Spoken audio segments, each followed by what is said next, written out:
ప్రణవ స్వరూపం, ప్రళయ స్వరూపం శివుడే. సమస్త మానవాళికి అభయప్రదుడు, అమృతప్రాయుడు, మంగళప్రదుడు ఆ మహాదేవుడే. రాగద్వేషాలతో నిండిన ఈ సకల చరాచర జగత్తును మోక్ష మార్గం దిశగా నడిపించువాడు ఆ నీలకంఠుడే. అనంతమైన ఈ విశ్వంలో ఆయన అనుగ్రహానికి నోచుకోని జీవిలేదు, ఆయన దయాసముద్రంలో తడవని ప్రాణిలేదు. అలాంటి ఆ స్వామి స్వయంభూగా కొలువైన పవిత్రమైన ప్రదేశాలలో పంజాబ్లోని నాలాస్ ఒకటి. పరమశివుడు శనలేశ్వరుడిగా ఆవిర్భవించిన ఈ పుణ్యస్థలం ఈ వారం దివ్యక్షేత్రం.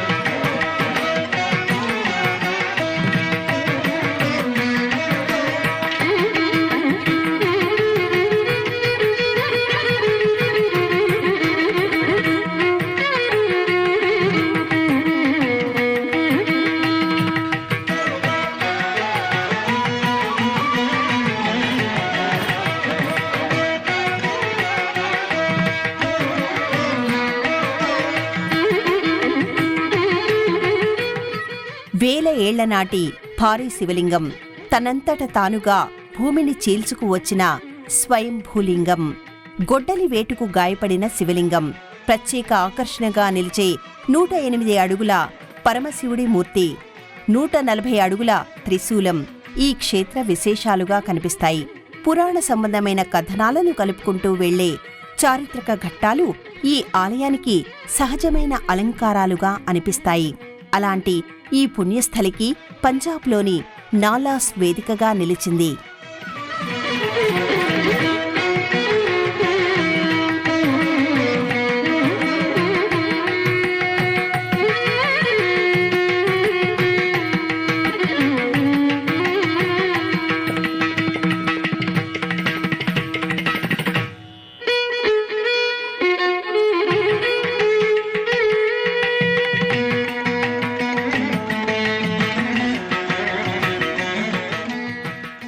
పంజాబ్ ధైర్యం, సాహసం పురుడు పోసుకున్న నేలగా చెప్పుకుంటూ ఉంటారు.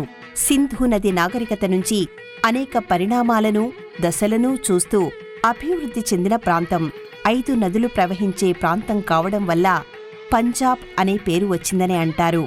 ఈ నేలకి పోరాటాలు తెలుసు, విజయాలు తెలుసు, అంకితభావంతో కూడిన ఆధ్యాత్మికత తెలుసు. అందుకు నిదర్శనంగానే నిలిచినవే ఇక్కడి ఆలయాలు, వాటి ప్రాచీన వైభవాలు. పంజాబ్లోని చెప్పుకోదగిన నిర్మాణాలు నాలాస్లోనూ కనిపిస్తాయి. పంజాబ్లోని రాజ సంస్థానాలన్నింటినీ కలుపుకొని పాటియాలాగా పిలవడమనేది ఆంగ్లేయుల కాలం నుంచి ఉంది. అలా పాటియాలా రాజుల పాలనా కాలాన్ని చూసిన ప్రాంతాల్లో ఇది ఒకటిగా చెబుతారు. ఇక్కడి ప్రసిద్ధమైన శైవ సన్నిధానాలలో శనలేశ్వర ఆలయం ఒకటిగా అలరారుతోంది.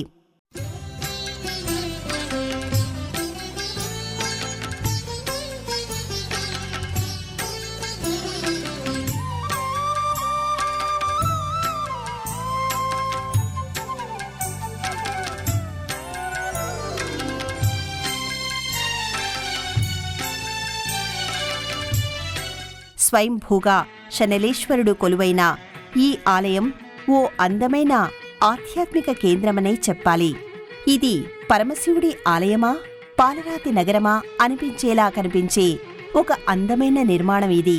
మంచు కొండలను తొలిచి నిర్మించారా, తెల్ల కలువలతో అలంకరించారా అనేంత స్వచ్ఛంగా ఇక్కడి పాలరాయి మెరిసిపోతూ కనిపిస్తుంది. పాలరాతితో చేసిన కళాత్మక నిర్మాణం ఇది. ఆవు పాలు పితకడానికి ఎంత సమయం పడుతుందో అంత సమయం పాటు మహర్షులు, మహాయోగులు ఏ ప్రదేశంలో అయితే ఉంటారో ఆ ప్రదేశాలు పరమ పవిత్రమవుతూ ఉంటాయని, దర్శనీయమైన పుణ్యస్థలాలుగా మారిపోతూ ఉంటాయని శాస్త్రాలు చెబుతున్నాయి. అలా ఎంతోమంది సిద్ధులు దర్శించిన క్షేత్రంగా ఇది ప్రసిద్ధి చెందింది. వారి తపో ప్రభావం చేత మరింత మహిమాన్వితమై వర్ధిల్లుతోంది.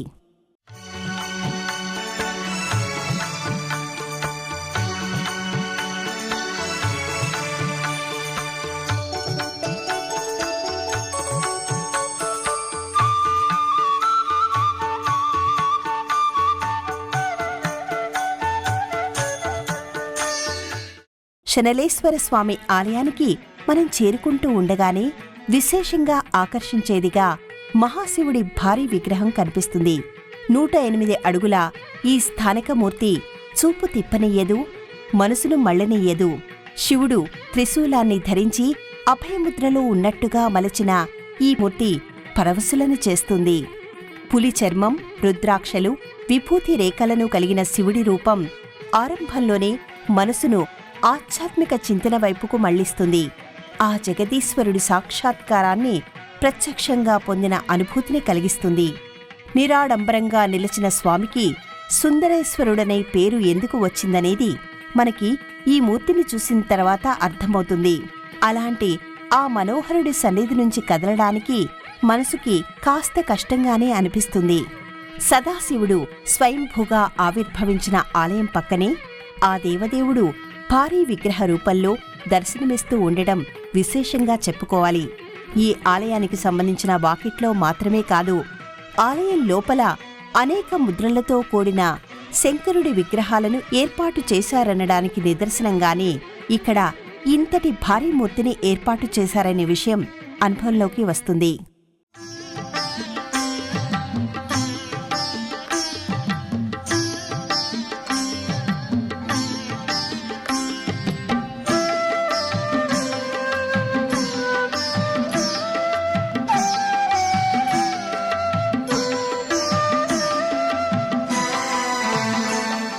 సలువరాతి బండలతో కూడిన ఈ ఆలయం సదాశివుడి సామ్రాజ్యాన్ని తలపిస్తూ ఉంటుంది.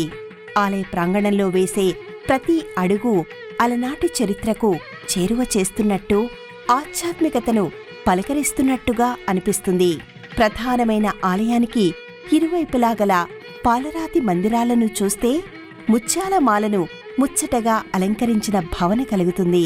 ప్రతి మందిరం మహాశివుడి లీలా విశేషాల నిలయంగా కనిపిస్తుంది.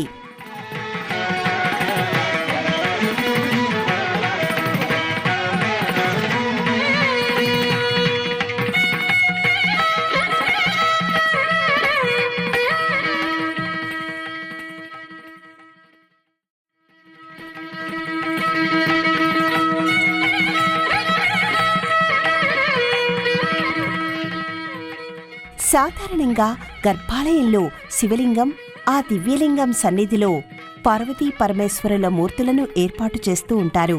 అయితే అందుకు కాస్త భిన్నంగానే ఈ ఆలయం కనిపిస్తుంది.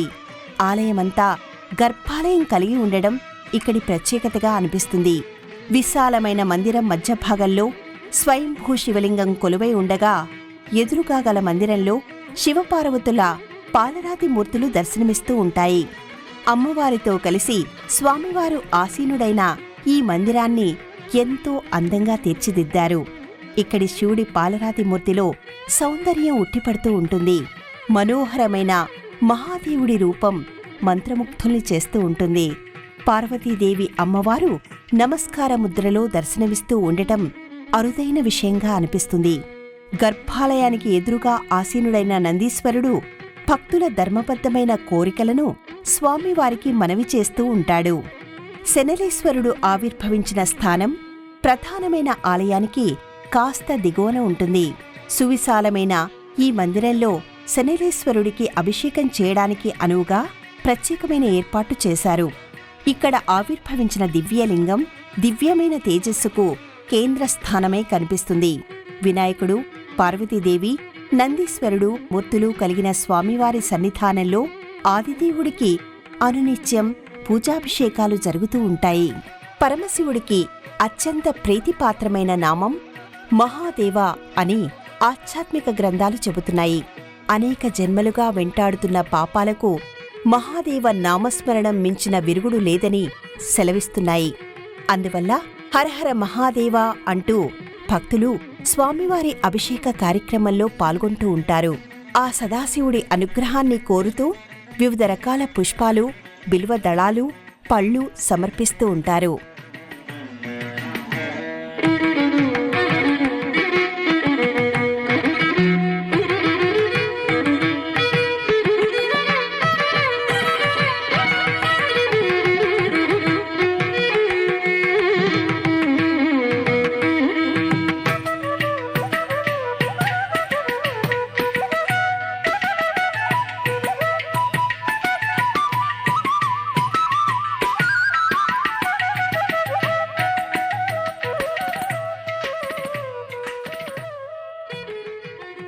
ప్రవేశద్వారం నుంచి విమాన శిఖరం వరకు పాలరాతితో ఆవిష్కృతమైన మనోహరమైన మందిరాల సముదాయం ఇది. ప్రాచీన నిర్మాణ శైలిలో జరిగిన ఆధునిక ఆవిష్కరణగా ఇది కనిపిస్తుంది. ప్రధానమైన ఆలయానికి సంబంధించిన పైకప్పు అద్భుతానికి అర్థం చెబుతుంది, ఆశ్చర్యానికి నిర్వచనమై నిలుస్తుంది. వలయాకారంలో చేసిన ఈ విన్యాసం ఆనాటి వారి పనితనానికి నిలువెత్తు నిదర్శనం మాదిరిగా అనిపిస్తుంది. ఇక్కడి ప్రతి స్తంభం పాలరాతి నగిశీలను ధరించి మురిసిపోతున్నట్టుగా కనిపిస్తుంది. అణువణువున ఆధ్యాత్మిక పరిమళాలను అద్దుతున్నట్టుగా అనిపిస్తుంది. అసమానమైన భక్తి భావనను, ఆధ్యాత్మికతను, కళాత్మకతను అల్లుకుపోయిన ఈ దేవాలయం సౌందర్యానికి సరిహద్దుగా నిలుస్తుంది. మనోహరమైన మందిరాల దిశగా చెయ్యి పట్టుకుని నడిపిస్తూ ఆదిదేవుడికి సంబంధించిన అనేక మూర్తులను పరిచయం చేస్తుంది.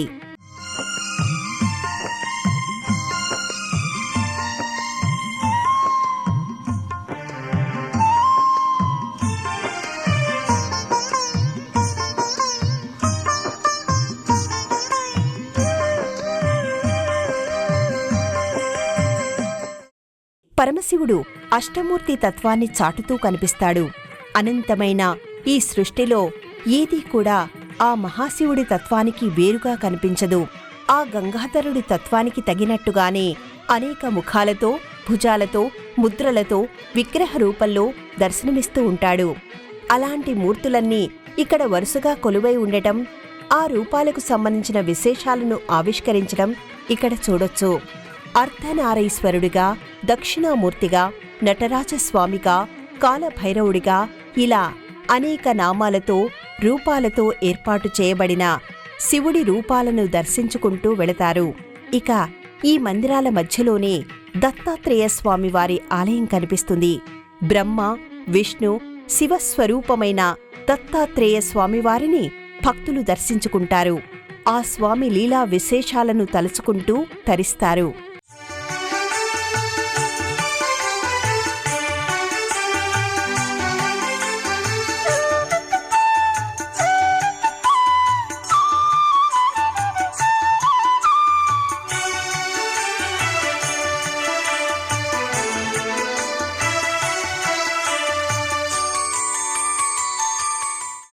పాల సరస్సులో తెల్ల కలువల మాదిరిగా కనిపించే ఈ మందిరాలు మనసును అనుభూతి సాగరాలుగా మార్చేస్తూ ఉంటాయి. ఆధునిక నిర్మాణ శైలిని కలిగిన ఈ ఆలయాన్ని ఈ మధ్యకాలంలో నిర్మించవచ్చని అనుకోవడం సహజం. కాని ఇది ఈ మధ్యకాలంలో నిర్మితమైంది కాదు. 1592లో నిర్మించబడిన ఆలయం ఇది. పరమశివుడి పట్ల పాటియాలా రాజులు చాటుకున్న అపారమైన అంకితభావం, ఆ నీలకంఠుడి పట్ల వారికి గల భక్తి శ్రద్ధలకు నిజమైన నిర్వచనం. పాటియాలా రాజుల్లో బాబా అలాసింగ్ అత్యంత ప్రాధాన్యతను సంతరించుకొని కనిపిస్తారు. పాటి అంటే నేల అనే అర్థం ఉంది. ఇక అలా అనేది అలాసింగ్ పేరులో నుంచి తీసుకోవడం జరిగిందని చరిత్ర చెబుతోంది. అలా ఈ నగరానికి పాటియాలా అనే పేరు వచ్చిందని అంటారు. పాటియాలా రాజులు తమ పాలనా కాలంలో నిర్మించిన గొప్ప ఆలయాలలో ఒకటిగా ఇది కనిపిస్తుంది. రాజ్పురా పట్టణానికి సమీప గ్రామమైన నాలస్లో ఇది విరాజిల్లుతోంది.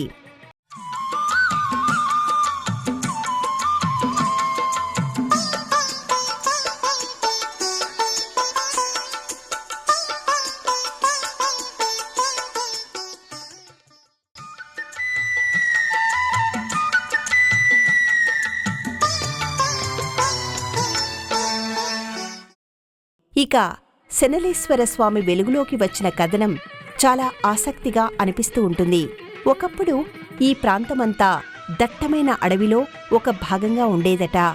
అడవిని ఆనుకుని ఉన్న గ్రామాల్లోని ప్రజలు తమ పశువులను ఈ ప్రదేశంలో మేపుతూ ఉండేవారు.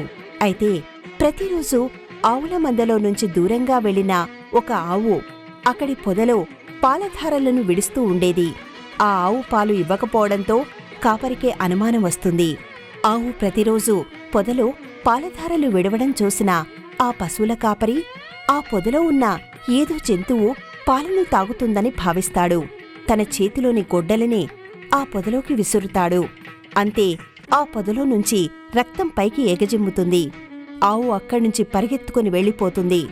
పొదను కదిలించి చూసిన ఆ పశువుల కాపరికి అక్కడి ఏ జంతువు కనిపించదు. ఒక రాయి నుంచి రక్తం రావడం చూసి అతను ఆశ్చర్యపోతాడు. అక్కడి సమీపంలోని ఓ చెట్టు కింద కూర్చొని ధ్యానం చేసుకునే ఓ సిద్ధుడి దగ్గరికి వెళ్లి అతన్ని పిలుచుకుని వస్తాడు ఆ పశువుల కాపరి. ఆ రక్తం వచ్చేది సాధారణమైన రాయి నుంచి కాదని, అది శివలింగమని ఆ సిద్ధుడు చెబుతాడు. ఆ సిద్ధుడు ఇచ్చిన మూలికల పసరును శివలింగంపై గల గాయంపై ఉంచుతాడు. తనని క్షమించమని వేడుకుంటాడు.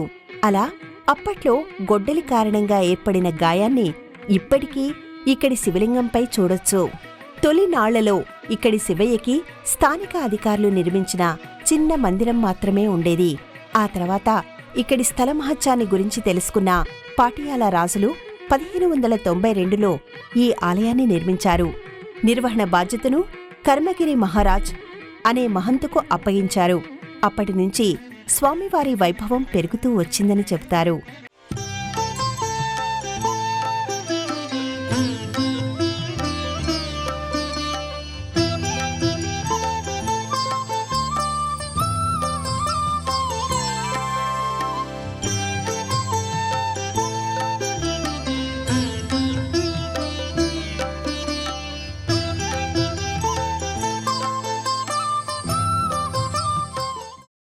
పరమశివుడు కొలువైన అత్యంత సుందరమైన ఆలయాలలో ఒకటిగా, ఆకర్షణీయమైన ఆలయాలలో ఒకటిగా ఇది నిలుస్తుంది.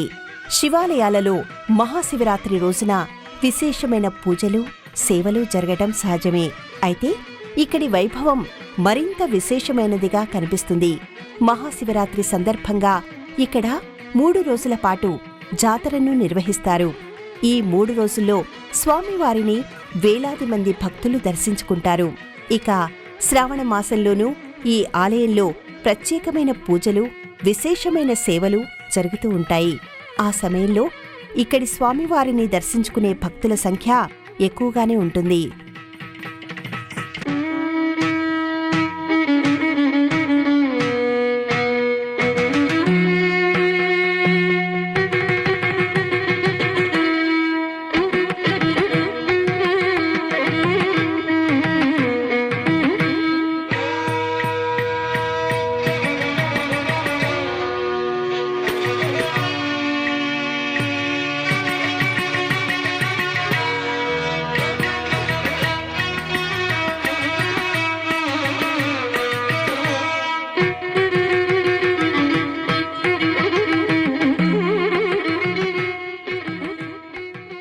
ప్రతిరోజు ఈ ఆలయం తలుపులు ఉదయం 4 గంటల నుంచి మధ్యాహ్నం 12 గంటల వరకు తెరిచి ఉంచుతారు.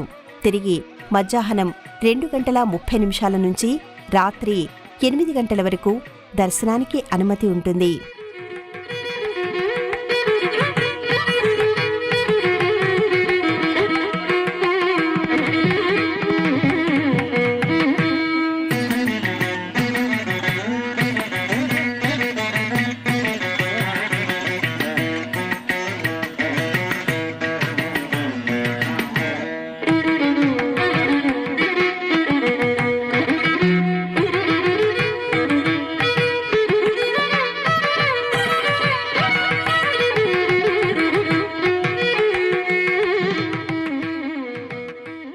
ఆహ్లాదకరమైన వాతావరణంలో అందమైన మందిరాల సముదాయం, ప్రశాంతత పరిమళమై పలకరించే పాలరాతి సన్నిధానం, పాటియాలా రాజులు పరమ భక్తితో ఆ నీలకంఠుడికి సమర్పించిన నీరాజనమే ఈ ఆలయం.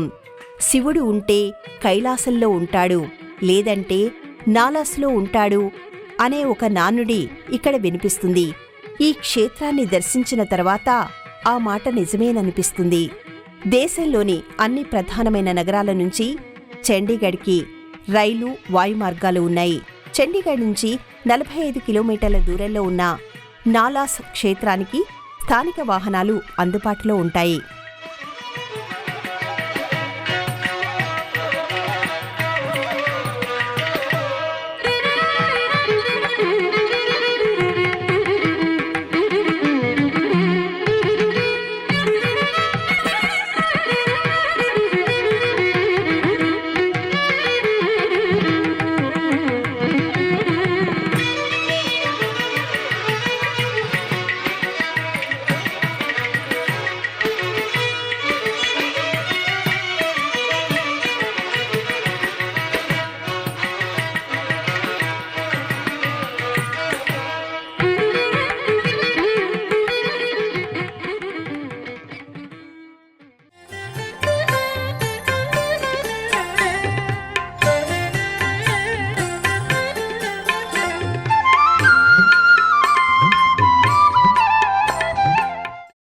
కార్యక్రమాన్ని తిరిగి చూడాలనుకుంటే www.youtube.com/@ETVLifeSpiritual లో చూడవచ్చు.